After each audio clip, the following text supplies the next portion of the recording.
telespectadores, que bom tê-los aqui novamente nessa semana, no nosso encontro marcado todas as sextas-feiras, quando então nós temos o nosso programa Sem Filtro, que a partir das 20 horas no canal 33 da TV Atualidade. Ou então, caso você não consiga assistir no dia da semana em que o programa vai ao ar, ele fica à disposição lá no YouTube.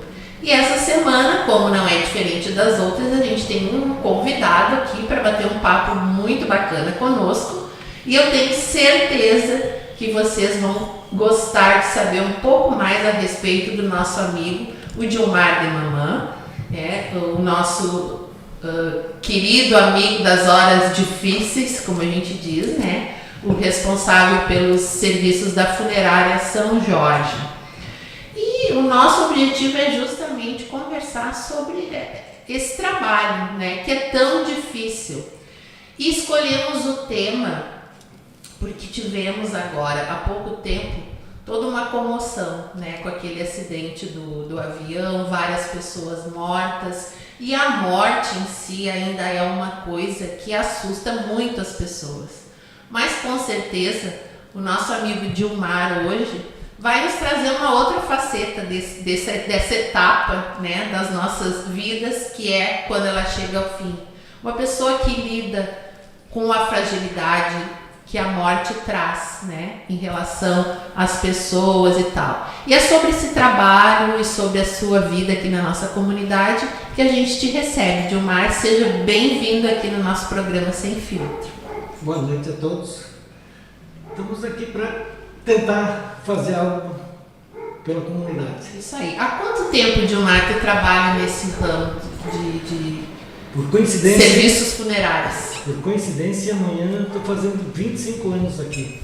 Nossa, olha só, que eu vim para cá bacana. no dia 16 de agosto de 1999.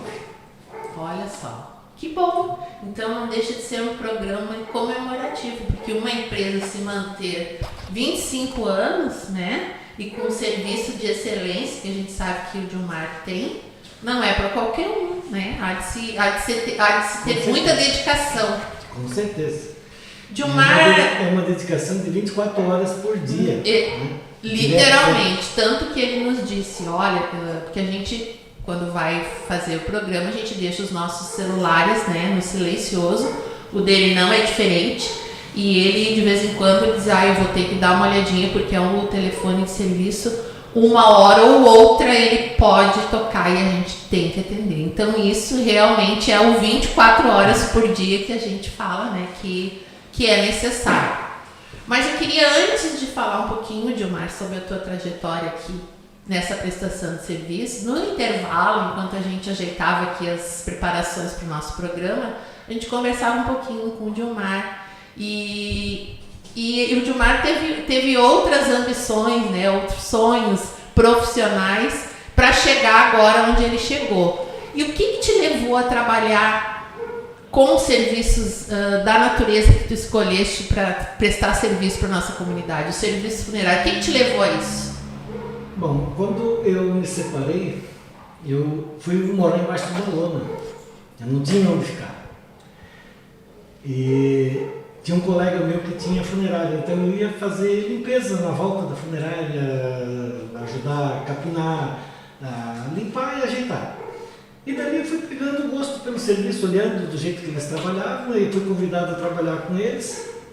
Trabalhei em Arroio dos Ratos durante uns 2 anos, mais ou menos, ajudando. Depois,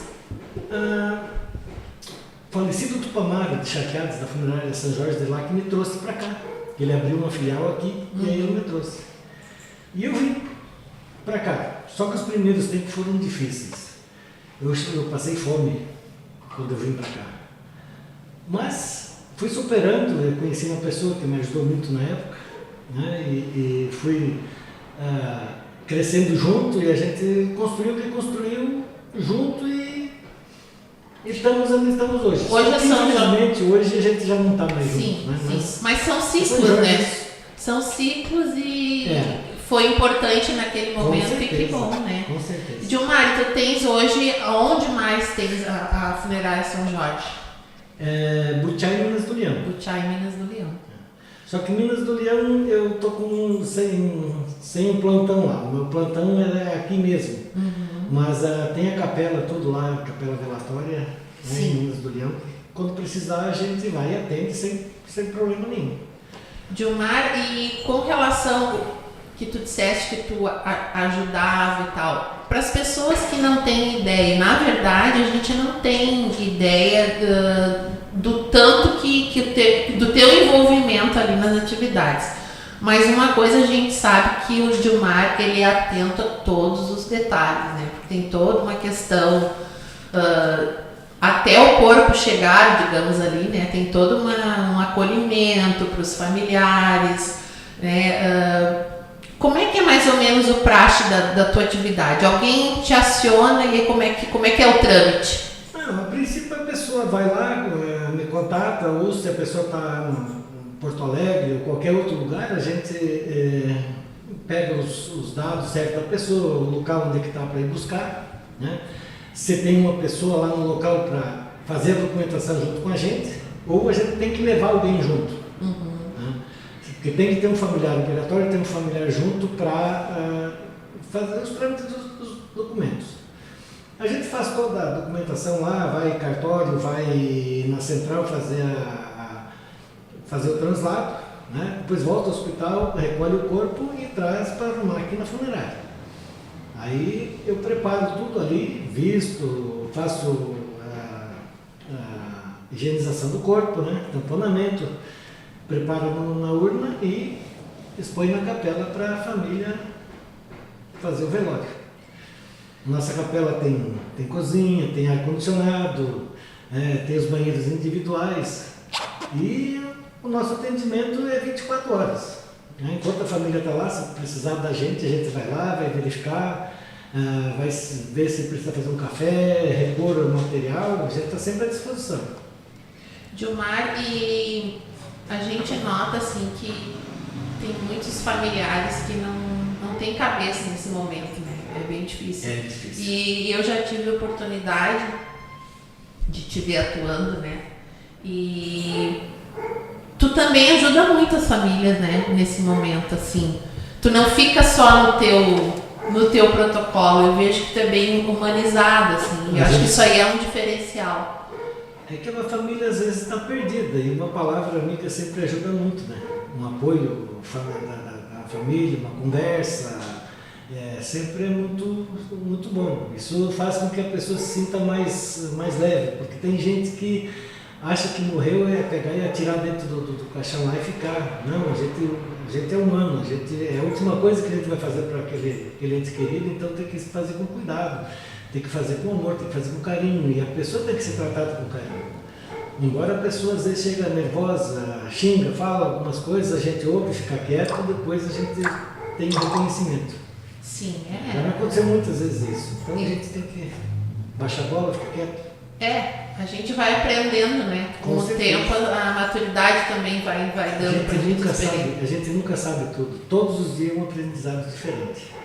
Por mais que eu trabalhe há 25 anos nesse ramo, a gente aprende todos os dias alguma coisa. É uma aula. A vida é uma aula todos os dias. Dilmar, vocês trabalham também com cremação. Sim. Fizemos cremação. E todo o contato é butiá. E a cremação é feita onde? Bom, a gente faz a cremação da família desejar. A princípio, sim. nós temos, eu tenho convênio em Santa Cruz, tem em São Leopoldo, tem em Porto Alegre, Viamão. Onde a pessoa quiser ser cremada, a gente leva e crema. Sim, não é um local específico, assim, a família tem essa possibilidade sim, a família tem o direito de escolha. Isso sempre a gente dá o direito de escolha. A gente não pode obrigar ninguém a fazer aquilo que não queira ou que não possa fazer. Agora a gente vai conversar também, porque a gente está conversando com o Dilmar profissional, mas como ele disse, né, somos seres humanos, também com o Dilmar amigo. Particularmente, uma visão tua de Dilmar, tu acha que existe uma diferença que torna a cremação mais especial ou mais tranquila do que o tradicional, porque a gente nota que a cremação está evoluindo bastante, né? A opção por cremação. Até porque assim, ó, num futuro bem próximo não vai existir mais sepultamento. Pelas áreas do IBAMA não liberar para sepultamento. A nossa própria área aqui já está limitada, né? Nós aqui já não temos mais lugares, né? Deveriam ser A gente nota. Desviando um pouquinho o assunto, nós deveríamos ter gavetas, mas a administração municipal não admite que a gente saiba mais do que eles a esse respeito. Então, mas esse é um ponto que depois a gente pode chegar. Vamos da cremação. Eu mesmo sou o que já decidi para ser cremado. Na Bíblia já nos diz, nós viemos do pó e ao pó voltaremos. Né? Só que existem maneiras de voltar ao pó. Então, eu prefiro a cremação. Até porque assim, ó, o que a gente vê nos cemitérios hoje é o abandono. As famílias sepultam o seu ente querido lá e esquecem. Só vão em dia de festa. Mas porque Vilmar, hoje, dia de finados, já é dia de festa. Se já há o abandono de muitas pessoas em vida, exato. Que então, dirá depois, né? Então assim, ó, eu como tenho meus pais sepultados aqui, eu vou lá, regularmente eu vou lá ver eles. No mínimo uma vez por mês, ou uma vez cada 15 dias, eu tenho que ir lá dar uma olhada, ver como é que está, dar uma conversada com eles, né? Sim. Mas eu já particularmente quero ser cremado. E tem uma outra coisa também que a gente... E mais, também não quero que mexa no meu corpo. Quando eu cair, do jeito que eu caí, me boto na caixa e me leva. Sim. Né? Não quero velório. Não queres velório? Não quero velório. Porque a gente vê muitas coisas. Pois eu assim, já quero. Não? Eu já quero velório e 24 horas, para ver se eu estou bem mortinha mesmo. Eu não criticando ninguém, mas muitas vezes a gente vê que as pessoas não dão valor em vida, vão dar valor depois de morto. É uma perspectiva que te garanto tem algumas pessoas que também pensam assim. Eu digo sempre assim, ó, se você quer me dar alguma coisa, me dá em vida. Me dá um abraço em vida, me dá um tapa em vida, me dá um abraço em vida. O que quiser me dizer, me diz em vida. Depois de morto não vou ouvir mais nada. Então assim, ó, não quero velório. O dia que eu partir, já meus filhos sabem disso, me bota dentro de uma caixa. Já deixou todos avisados? Sim. Bota meu corpo dentro de uma caixa, prepara a documentação e crematório. Assim você depois faz o que quiser, se quiser jogar até no meio da rua, não tem importância. Sim. Joga onde quiser. Já vamos depois falar mais sobre cremação, porque eu também tenho algumas curiosidades a respeito. Mas voltando ainda à forma tradicional, a gente também vê que os jovens não tem mais aquela cultura da nossa geração, né? De ir lá em finados, de limpar túmulo, de acender vela. Então vai se tornando um lugar de abandono mesmo, né? Então o mais lógico, mais viável, até ambientalmente falando, seria a cremação. Não é só os jovens, não. Todo mundo hoje, sim, os jovens mais de meia idade, hoje já não é ninguém mais dá bola. Faleceu, joga lá no cemitério e fica lá. Porque antes a gente ia lá, tá sujo, vamos lá, vamos capinar, vamos limpar, vamos pintar, vamos deixar bonitinho, independente de data. Hoje não, hoje o povo só olha para o cemitério em dia de finados. Né? É triste de ver o jeito que está o nosso cemitério atirado assim, ó, e o descaso da administração municipal é muito grande também. Sem contar o vandalismo também, né? Tem pessoas que mexem nas... Esses nem se comparam, né? Porque eles vão lá, quebram, tiram, roubam, levam, né? Não tem segurança nenhuma. É muito triste que um local que era para ser respeitado, né? Exato. Cultuado. Antigamente tu queria te esconder, tu ia no cemitério. Hoje tu não consegue mais se esconder lá. E uma coisa que chama atenção é a superlotação mesmo. A área já não é mais suficiente para... E depois o descaso também não é só a administração, é quem está lá dentro fazendo as carneiras, que eles não têm uma organização de fazer uma medida certa. Um padrão, né? Um padrão de coisa. Assim, eles chegam, tem um lugar, fazem ali e acabou. Deu. É ali que está. Então isso dificulta até para a gente fazer os sepultamentos. Eles têm que estar carregando a família, a gente ajuda, tem que carregar nas costas. Outras vezes assim, para abrir uma carneira, eles não abrem direito. A gente tem que tirar a alça, tem que tirar o varãozinho para poder colocar. Às vezes até a tampa já me aconteceu de tirar uma tampa de cima para poder botar a caixa dentro da carneira. De tão mal feito. Então não existe um padrão, não existe uma legalização. Aliás, é uma pena, porque tem toda uma tributagem em torno disso, né? Tem. Que não é barata. A lei orgânica municipal não é regularizada pelo nosso setor. Até porque assim, até há poucos dias existiam 4 funerárias aqui no Butiá. Que o normal pelo sindicato é 2 até 50 mil habitantes. É de acordo com a população. Sim, só que aqui a lei orgânica não regulariza. Né? Chega quem quer, sai quem quer e assim vai. Então tem várias coisas, né, que torna o trabalho difícil, né? Além de ser um trabalho que exige toda uma estrutura diferenciada, né? Porque também não é para qualquer pessoa fazer isso. É uma pena. E é bom que a população também cumpra o seu papel, né? Também faça a sua parte. Essa questão do abandono, ela é muito nítida quando a gente... é bem isso. Eu já vi em dia de finados, assim, que a gente não conseguia se dirigir ao cemitério de tanto trânsito, né? Tanta gente. Hoje é um dia como qualquer outro, né? Que nem eu disse, é dia de festa, porque vão lá na frente lá para botar a bebida, botar refrigerantes, outras coisas para vender. Então virou um comércio. Não é mais aquele dia de finados tradicional como a gente fazia antigamente. Sim, uma pena. Mas fica aí, né? Eu acho que a gente precisa também refletir sobre as coisas, né? Para poder mudar a situação que tá posta. E é um momento de dor, sem dúvida nenhuma, mas a vida continua, né? Sim, e a gente precisa lutar pelo que é melhor.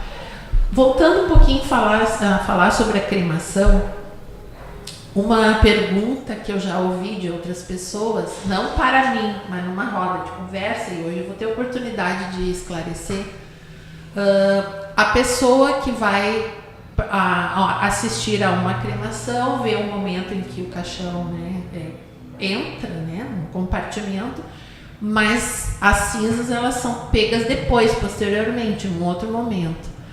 Como é que é feito o controle? Corre o risco de alguém pegar uma cinza trocada? Já tive esse levantamento. Como é que é feita essa identificação? Não é impossível. É praticamente impossível trocar. Até porque assim, Me desculpa, eu estou fazendo uma pergunta, assim, pode parecer muito descabida, mas é o que a gente ouve das pessoas que não têm conhecimento sobre isso. Então é bom a gente esclarecer. É bem tranquilo, sim. Até porque assim, o forno só comporta um corpo para ser cremado. Só comporta um corpo. Então, quando se coloca dentro do forno para cremação, vai até 1000 graus de caloria dentro do forno. O que sobra é só os ossos. O restante, o próprio calor vai consumindo, e tem um exaustor que tira fora, puxa as cinzas dali e manda para um filtro. Como um aspirador de pó? Exatamente. Só que assim, tira tudo.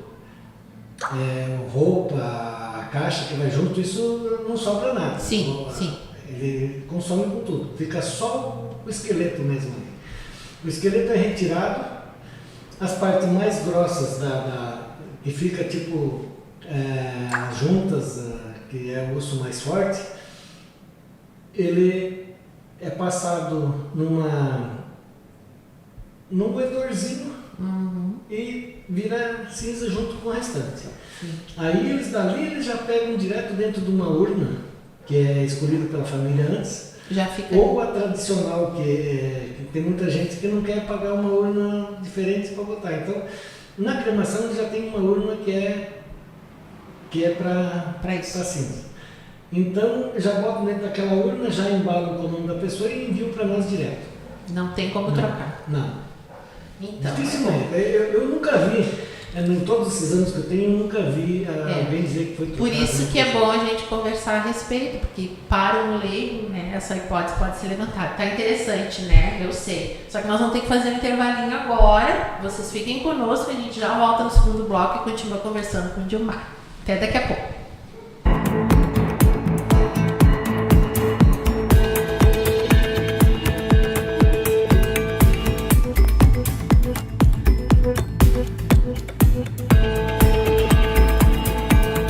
Estamos de volta no segundo bloco e agora a gente vai conversar, vai conhecer um pouquinho mais do Dilmar, da pessoa do Dilmar. Dilmar, como é que tu lida com a morte? Na tua concepção, assim? O que a morte significa para ti? Para mim hoje é natural. A gente nasce, vive e morre. Então, para mim é natural. As pessoas não aceitam. É difícil a gente aceitar. Né? Mas tu tem que tentar te preparar, porque um dia a gente vai. Eu não havia perdido ninguém da minha família, fui perder uma irmã depois que eu estava dentro da funerária já. Então assim eu comecei a sentir o que é perder uma pessoa. E a partir dali eu já era sentimental, a partir dali eu fiquei muito mais sentimental ainda. Depois eu perdi meu padrinho, meu tio, meu compadre, foi meu pai, a minha mãe, a mãe da minha filha. Assim, em 3 anos foram 10 mortes. Então, judiou muito, mas tranquilo. Hoje, às vezes, eu estou lá, arrumo o corpo, preparo tudo, boto ali e vou me esconder lá dentro e chorar um pouco, para desabafar, porque às vezes... não é porque não é meu familiar que a gente não sente. Sim, são pessoas conhecidas. Principalmente quando é crianças, porque a gente nunca sabe o futuro que poderia ter aquela criança. Né? A gente faz uma criança assim, mas a dor é grande. Né? Nós vemos um pai e uma mãe chorando a morte de um filho. Não é o caminho natural. O natural sempre seria os filhos enterrarem os pais. Né? Mas quando tu vê um pai e uma mãe ter que enterrar um filho, assim, é dolorido. A gente, não é porque eu trabalho nisso que a gente não sente, a gente sente sim. A gente tem o mesmo sentimento que a família tem. Muitas vezes a gente chora junto com a família. Com certeza. A questão por que eu te pergunto isso? Tem muitas pessoas porque entrar num ambiente assim, com muitos cachorros, ele é um ambiente que te remonta a essa sensação, né? Eu já passei por isso. Eu fui muito bem atendida. Eu faço aqui uma propaganda, se é o termo, muito positiva da São Jorge, porque foi onde meus familiares foram velados, né? E a gente teve um atendimento assim top, né? E não só, assim como eu fui a outros funerais e percebi a mesma atenção com todos. E isso é uma coisa que eu gostaria de salientar aqui do Dilmar, que para mim é um diferencial de qualquer profissão. É tratar a todos da mesma forma, né? Então, pensava assim, o Dilmar fez isso porque ele é meu amigo. Não, o Dilmar fez isso porque ele faz isso com todas as pessoas. Isso é muito bacana. Então, Dilmar, hoje de público, eu quero mais uma vez te agradecer as vezes em que tu estiveste, né, lá fazendo o teu serviço e de uma forma diferenciada, porque a gente sabe que tem maneiras e maneiras de conduzir as coisas. Mas voltando ao meu raciocínio inicial, e eu tive a missão de escolher, né, o caixão. E eu lembro que num dos dias, talvez o Dilmar não lembre porque ele lida com isso todos os dias, mas para mim marcou que eu olhei uns caixões assim, com o símbolo do Inter, com o símbolo do Grêmio, né? E eu comentei, Dilmar, tem gente que escolhe isso? E tu disseste, tem de para todos os gostos. E no momento a minha madrinha, que foi para quem eu fui escolher o caixão, ela era muito religiosa e tinha uma Nossa Senhora linda, né? Então eu não tive dúvidas, foi aquele. Mas assim, até nesse momento, né, o Dilmar ali ajudando, tornando aquele momento mais leve, digamos assim, que não é um momento muito fácil, né? E é interessante, tem com bandeira do Rio Grande do Sul, né? Tem vários tipos. Tem o Gaúcho, tem a Prenda, tem do Grêmio, Inter, Nossa Senhora Aparecida, tem de Jesus. Tem Aconteceu, Gilmar, nesses teus 25 anos de ter algum pedido assim inusitado que talvez tu não tivesse? Alguém que pedisse algum tema que não contemplasse ali ou não? Na maioria dos Já, até porque assim, é uma variedade muito grande, às vezes você não consegue manter uma variedade grande até pelo tempo. Porque com o tempo, as urnas, dependendo do teu estoque, elas mofam fundo. Ah, é verdade, ainda mais com a umidade. Ou elas começam a abrir nas juntas, porque é uma madeira que ela é toda grampeada. Né? É uma madeira forte, mas ela não usa de prego, ela usa de grampos. Então tem que tomar muito cuidado pelo tempo que a gente guarda a urna. Mas é o que eu sempre digo, o gosto de cada um. Eu nunca posso dizer assim, tu tem que levar esse. Não, eu tenho a variedade e a pessoa escolhe aquilo que o bolso pode fazer. Isso é uma outra coisa que pesa na decisão. Só que a gente tem que estar junto, tem que dar o apoio, porque às vezes a pessoa não tem, assim, não está com aquele sentimento na hora de dizer assim, não, eu quero isso, eu quero aquilo. Às vezes a pessoa precisa, com que a gente dá um direcionamento. Exato. Mostra alguma coisa diferenciada para a pessoa poder tomar ciência. Né? E tem uma coisa agora que saiu ontem no jornal, e o próprio sindicato já nos mandou também, que o nosso querido governo vai aumentar 206% os materiais fúnebres. Eu tenho aqui no meu celular... 206? Sim. Eu tenho aqui no meu celular e posso então, o que já era oneroso vai ficar bem mais caro ainda. Vai ficar bem mais caro. Aí, em termos de custo, a cremação ela se torna mais viável também? Porque ela pode ser já iniciada o pagamento, não pode? O que acontece na cremação é que a cremação depende do serviço fúnebre. De uma forma ou de outra, tu tem que usar da funerária, os materiais da funerária para poder levar para a cremação. Sim. Tu tem que fazer o caixão para... Tu tem que ter o caixão, tu tem que estar preparado tudo para levar. Sim, não se escapa. Uma coisa não... O que diferencia... Eu achei que fossem diferentes pacotes, digamos assim. Sim, são 2 pacotes. O da cremação é um pacote e da funerária é outro.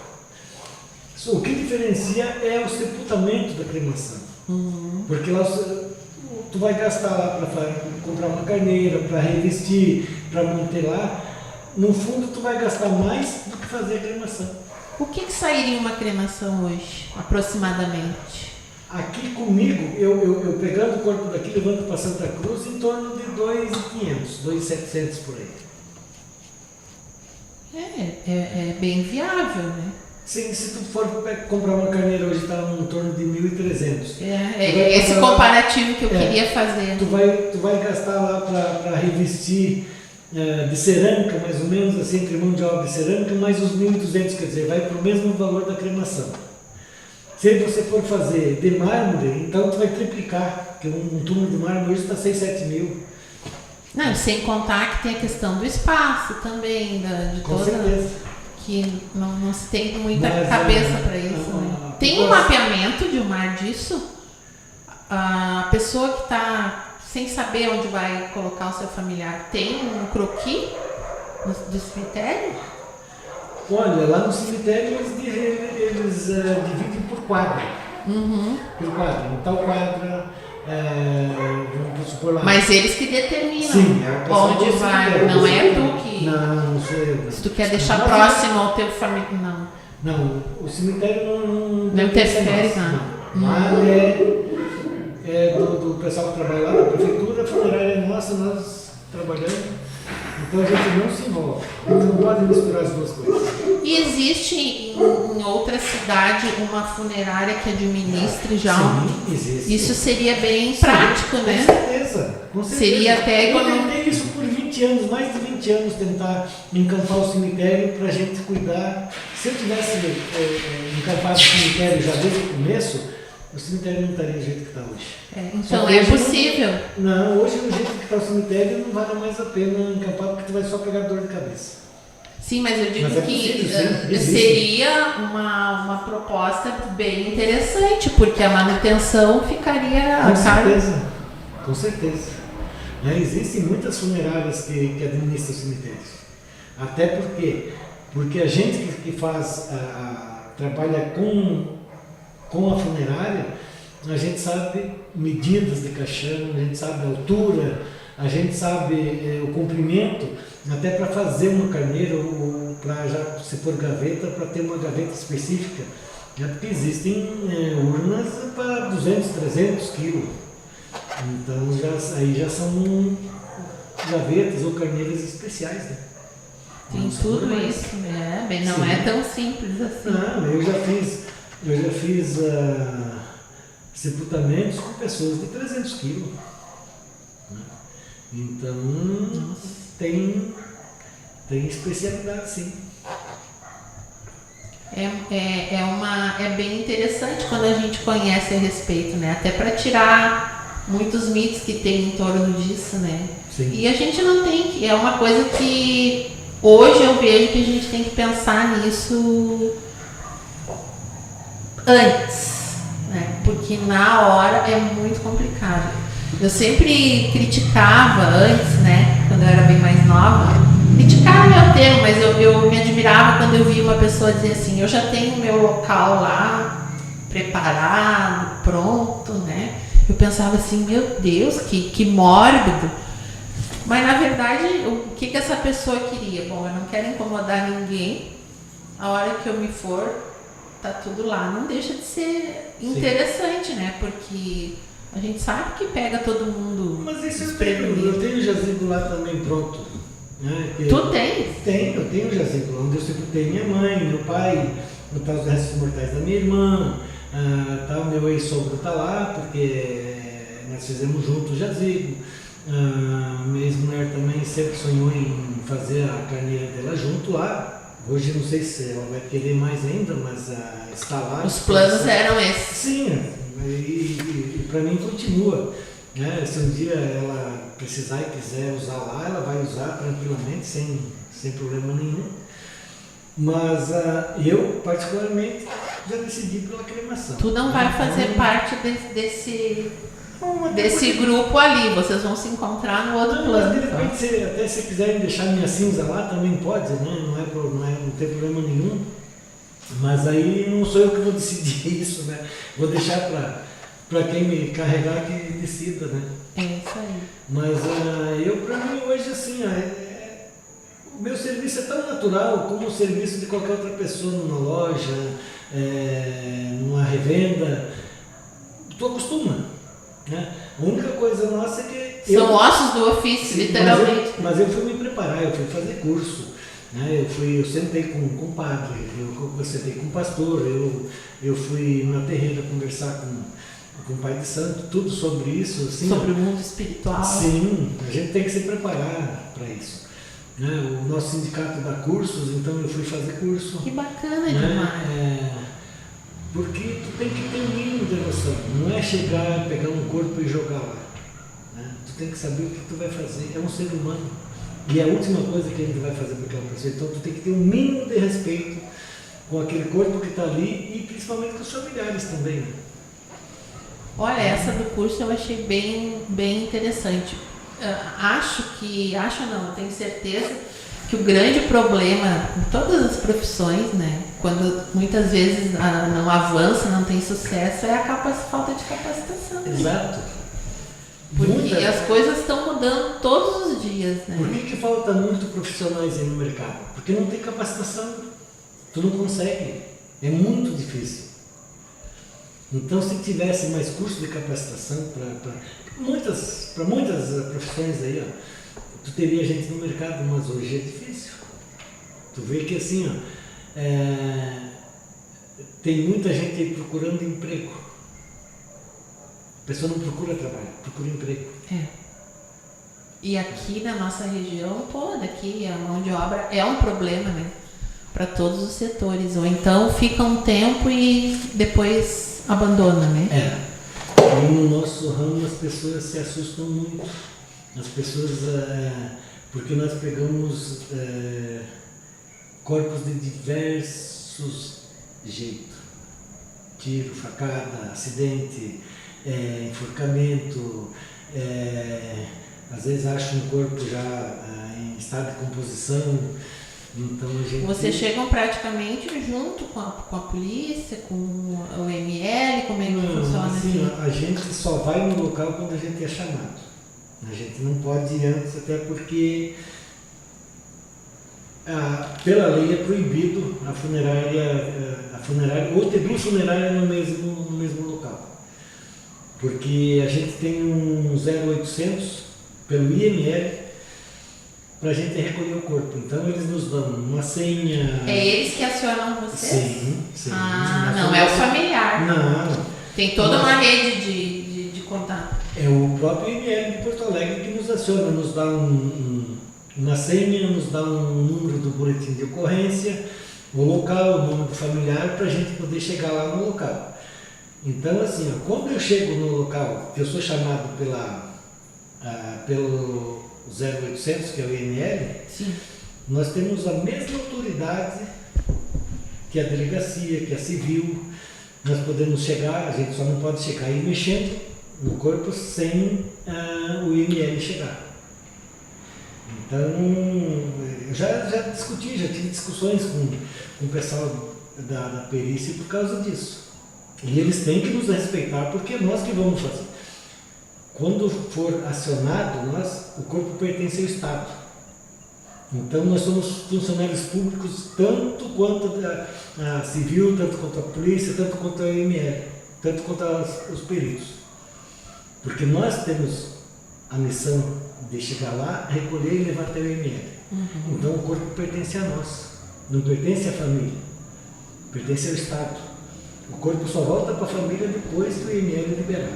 Isso muitas vezes não é compreendido, né? Não, imagina. é difícil de compreender, a gente sabe, mas até você ficar explicando para todo mundo, então assim, quando a família chega e nos questiona, então a gente explica, a gente vai explicar.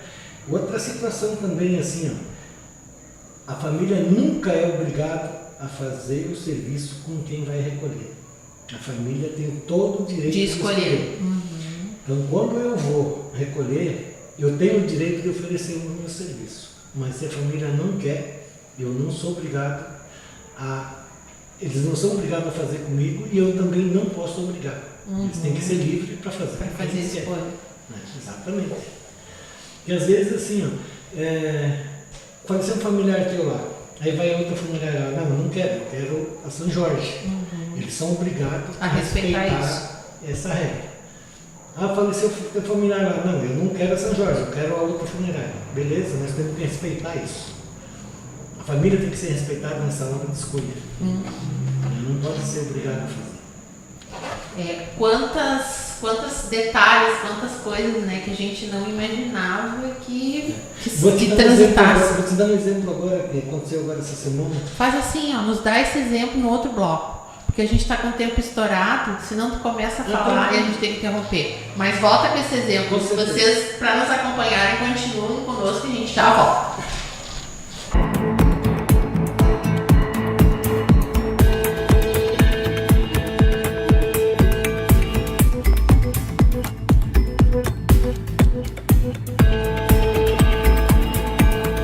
Chegamos ao último bloco e vamos então retomar o exemplo que o Dilmar ia nos dar lá no segundo bloco. Essa semana aconteceu um caso, vou citar porque só não vou dar nomes. O senhor passou mal em casa, a família botou o senhor no carro para trazer até o hospital e ele acabou falecendo no caminho. Dentro do carro. Chegou no hospital, tentaram reanimar ele e não conseguiram. E o médico não quis dar um atestado de óbito.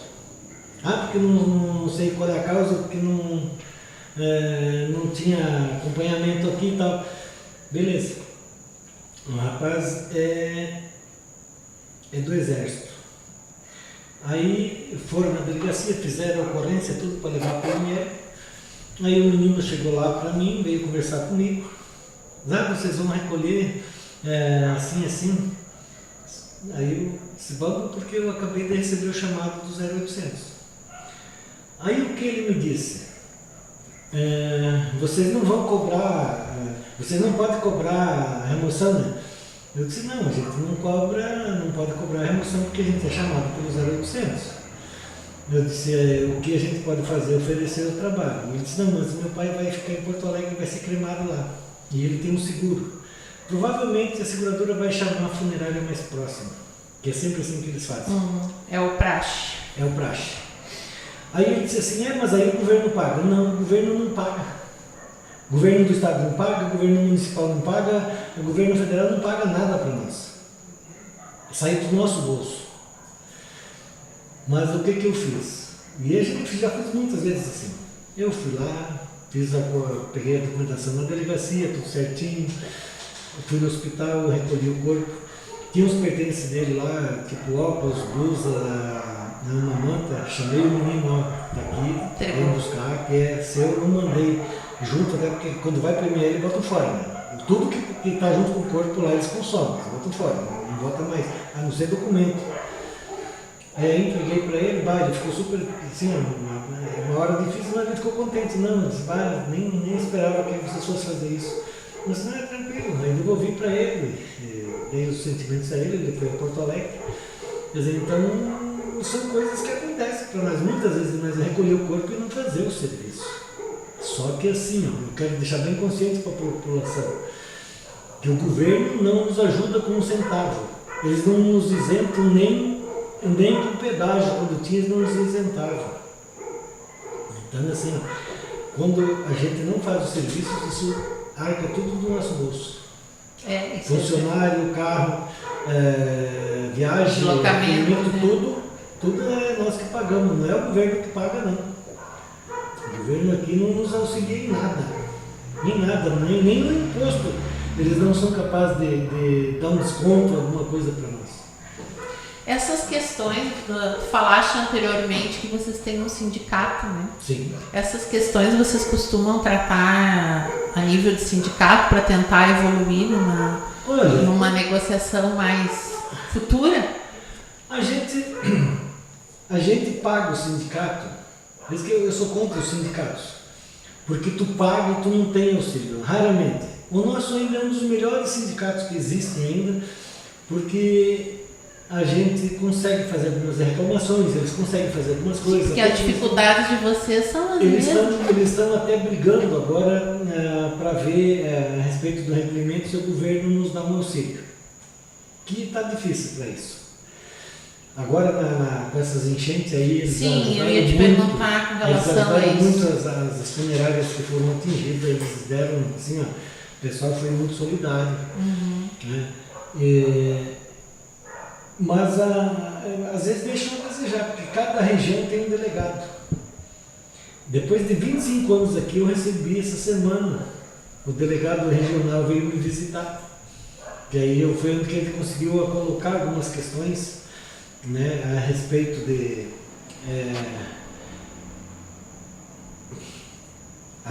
até dessa questão dos médicos que não querem dar atestado no hospital. É como eu digo, se o médico que está dentro do hospital atendendo, chegar uma pessoa em óbito e o médico não pode dar o atestado, porque... E aí como é que a situação evolui nesse caso? Como é que fica essa família? O médico diz que não pode dar o atestado porque não conhece a pessoa, não conhece... Se você vai consultar lá, ele não te conhece, como é que ele pode te dar uma medicação então? Não pode te dar uma medicação errada também e te matar? Então é uma coisa que eu questiono, eu sempre questiono o médico por causa disso. Mas o que eles fazem? Muitas vezes a família tem que ir para Minas do Leão, procurar um médico, pagar uma consulta, ir a Ratos, pagar uma consulta, a gente tem uns contatos, a gente vai atrás para ver, tenta fazer. É uma burocracia que poderia ser evitada. Né? Evitada. Até porque assim, a pessoa não foi suicídio. Tem um familiar junto, né? Não foi suicídio, não foi morte violenta. O IML não aceita morte que não for morte violenta. Quando for morte súbita, os médicos são obrigados a dar atestado. E agora mesmo com essas enchentes aí, ó, o nosso sindicato conseguiu com que o delegado nomeasse médico. Se o médico não quer dar atestado, o delegado nomeia o médico e faz ele assinar o atestado de óbito. O que bota? Causa indeterminada. Né? E dá o atestado de óbito. Sim, não tranca, né, o processo. E não tinha como a gente correr e levar para o IML até por causa das estradas, né, tudo trancado. Então foi assim, um auxílio muito grande do nosso sindicato. Então isso a gente tem que reconhecer que eles nos ajudam. Até porque a gente pediu para marcar uma reunião com a funerária daqui, não só eu, mas a funerária que pertence ao município, médico, o prefeito, o secretário de saúde, para fazer uma reunião para decidir sobre essas questões aí, porque existem muitas pessoas acamadas. E às vezes essa pessoa acamada, ela tem um tratamento dos postos de saúde, não do hospital. E aí quando chega no hospital o médico não quer dar o atestado. Não, e se tem o atendimento do profissional em casa, tem um médico que acompanha isso, sim, né? Mas podia encurtar caminho, né? Mas 90%, sim, 90% dos casos os médicos dão atestado, porque daí o que eles pedem? É pedido para a gente já quando o SAMU, porque o SAMU é que faz a verificação do óbito. Então eles já dão uma folha, tudo direitinho, como é que foi o atendimento. Aí pede para levar a receita, a medicação que tomava, se tinha atendimento no hospital. Aí é tranquilo, aí o médico já vê que tinha uma ficha toda, sim, e aí ele dá o atestado sem problema nenhum. Mas muitos casos, quando é médicos de fora, que vêm fazer plantão, que são médicos iniciantes, aí eles não querem dar atestado. Não querem assumir a responsabilidade. Ou médico estrangeiro, não querem dar atestado. Mas não é assumir a responsabilidade. É como diz a lei, o médico pega 3 testemunhas, bota causa indeterminada, 3 testemunhas assinam e tem a validade. Né? Que as pessoas quiseram, não quiseram que fosse para IML. Então não tem validade. A gente ouvindo, né, o Gilmar falando, a gente percebe assim que muitas vezes é uma falta das engrenagens se adequarem, porque seria melhor para o próprio hospital, para o próprio médico, para a família, então nem se fala, que não houvesse perrengues nesse momento, porque sinceramente não se tem cabeça, né, para estar correndo atrás de um papel para que as coisas sejam liberadas. É complicado. Existem muitos casos, houve até agora também, não muito longe, uma família que não foi bem atendida e a família chegou desesperada. Eu fiz todo o trabalho, recolhimento e trouxe e tal. O médico deu o atestado, mas mesmo assim a família chegou e disse, no final do velório, assim, na hora de sair do velório, assim, veio a esposa e a filha e mais os parentes, assim, me agradecer pelo trabalho e me disseram uma coisa assim, que aquilo me marcou bastante, assim. O que ela me disse, assim, que o único local que ela foi tratada com dignidade foi o nosso trabalho. Porque desde que o esposo ficou doente, que eles precisaram para correr para um lado e outro, ela disse que foi maltratada em muitos lugares, não foi bem atendida. E lá a gente deu atendimento como a gente sempre faz, e ela disse, olha, o único lugar que nós somos tratados com dignidade foi aqui. E ela saiu chorando de lá. Então, às vezes, o nosso trabalho dignifica o ser humano no atendimento. E é tão bom, né, quando a gente vê que o esforço da gente é reconhecido, quando o trabalho da gente é reconhecido, seja o trabalho que for, né? E nesse momento, então, de dor, nem se fala, né? Mas eu sempre digo que no meu atendimento, quando as pessoas nos criticam, eu vou querer saber o porquê, onde é que está o erro. Mas quando a gente ganha um elogio, eu chamo as pessoas que trabalham comigo e distribuo com eles, porque não é só eu que trabalho sozinho. Eu tenho uma equipe que trabalha. Quantas pessoas hoje compõem a tua equipe? Nós somos apenas em 4, mas damos conta do nosso trabalho. Nós somos em 4. É eu, o motorista, o ajudante e a mulher da limpeza. Mas tu é que faz a preparação do corpo, né? Não, eu tenho o meu filho, que é meu motorista lá também, ele também faz. Né? Ele faz muito bem feito. É que eu acho que é uma das coisas também que é meio que é complicado, né? Imagino eu, porque muitas vezes, dependendo do tempo que o corpo, ou eu estou equivocada, mas ficam mais rígidos, ou dependendo do caso é difícil, tem que montar, né? Porque às vezes o corpo vem muitas vezes a gente pega muito debilitado. Corpos atrofiados de estar em cima de uma cama. Então, quando a pessoa está atrofiada, a gente já não consegue botar num caixãozinho comum, ou mais pequeno. Tu tem que pegar um semigordo ou um caixão gordo para poder botar e dar dignidade ao corpo ali. Porque tu não tem como tu quebrar uma perna, cortar um nervo para poder esticar uma perna. Não existe isso. A gente não faz. Então tem que pegar uma urna adequada para poder fazer. Então às vezes não depende assim, vou fazer essa, eu quero essa aqui. Às vezes aquela não cabe. Não dá. Não dá, tem que ser outra. São detalhes que... Então são detalhes que a gente tem que ajudar a família nisso. Sim. Uma outra coisa, antes da gente encerrar, que eu queria saber. A demora no IML, ela é comum? O IML acontece... Por que demora tanto às vezes? Porque à noite eles não trabalham. Das 10 horas às 9 da manhã eles não trabalham. Não fazem necrópsia. Então, se tu chegar com o corpo lá 10h05, como aconteceu uma vez com nós aqui, agora há pouco tempo... Vai só no outro dia? Só no outro dia. Eles não fazem. Nossa! Tu tem que chegar antes das 10 lá para poder eles fazerem liberar, senão não libera. Até porque assim... Finais de semana funciona? Sim, não funciona sempre. Funciona sempre. O nosso sindicato lá também, para liberação, funciona 24 horas. Então é tranquilo.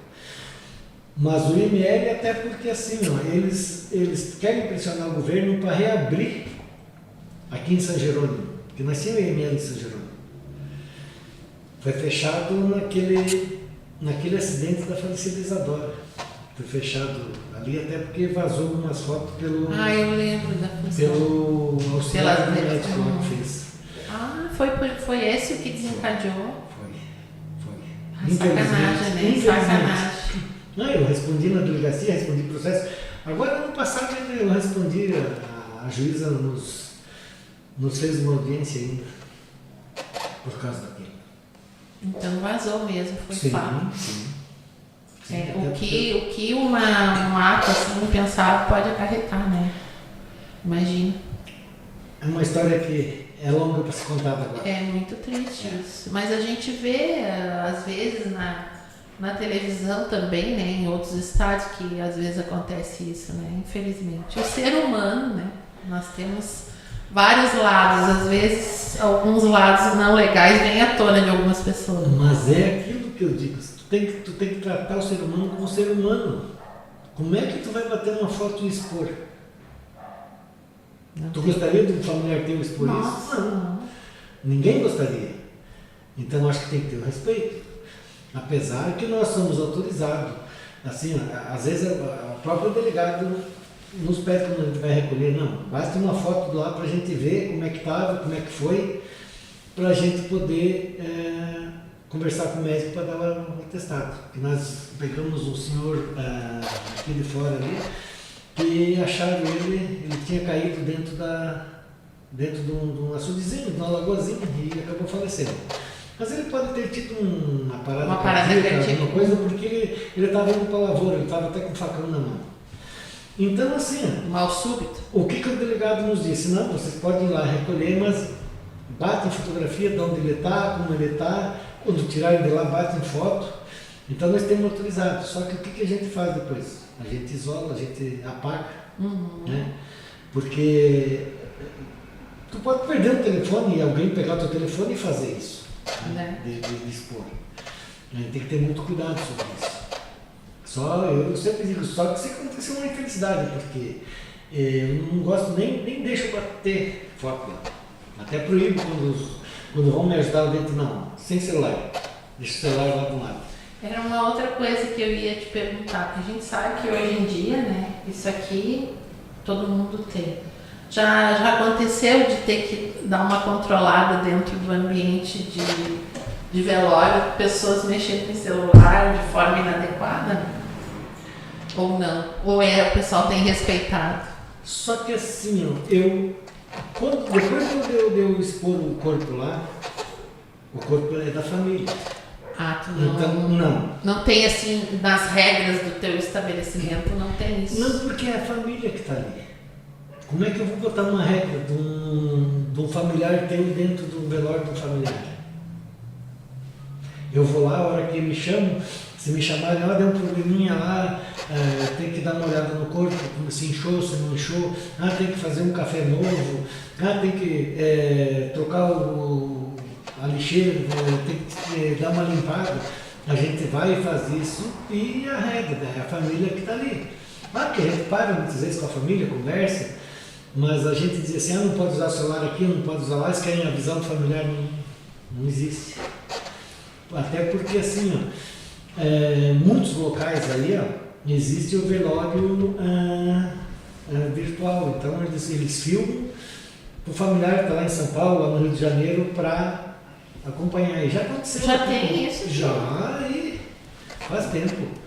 Aqui mesmo teve um familiar, eu não sei se estava na Bahia ou no Rio de Janeiro, que as pessoas me pediram se podiam filmar para passar lá para a pessoa, familiar de vocês. Querem filmar, passar para a pessoa, beleza.